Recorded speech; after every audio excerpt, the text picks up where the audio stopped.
I've spent my career behind the lens, capturing what most people miss.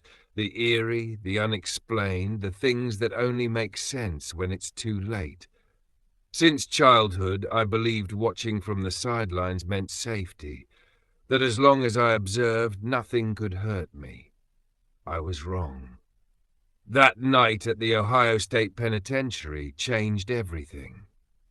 The first signs after the first knock, after the whispers on the walkie-talkie, after the reflection that shouldn't have been there. I told myself we were scaring ourselves, that it was just our minds playing tricks. But deep down I knew we had disturbed something.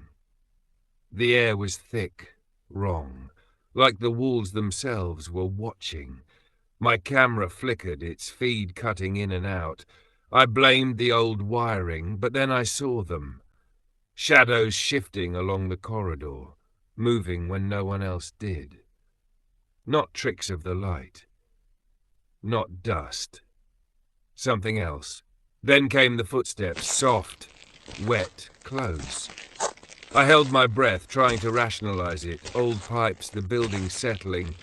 But then I looked at Chandler. His face had gone pale. He heard it too. Then, cutting through the silence like a blade, came the voice. "It's raining."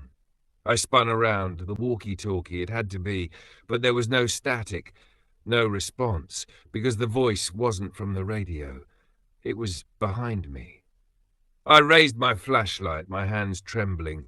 For a fraction of a second I saw something, a figure slipping behind a pillar, vanishing into the gloom. The air turned ice cold, then bang! A door slammed shut, the force rattling the rusted hinges. Tarek cursed under his breath. My camera caught it, the reflection. A woman, standing in the mirror of an empty cell. I turned, nothing, just silence, just darkness. But I knew what I had seen. To shake the tension, Jimmy had an idea. He asked Chris to throw an old bedsheet over himself and pretend to be a ghost, a cheap scare for the camera. The plan?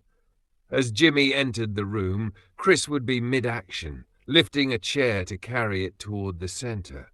A simple skit. Chris got into position near the doorway, adjusting the sheet over his head. Jimmy gave a nod, signaling me to start recording. Then he stepped into the room.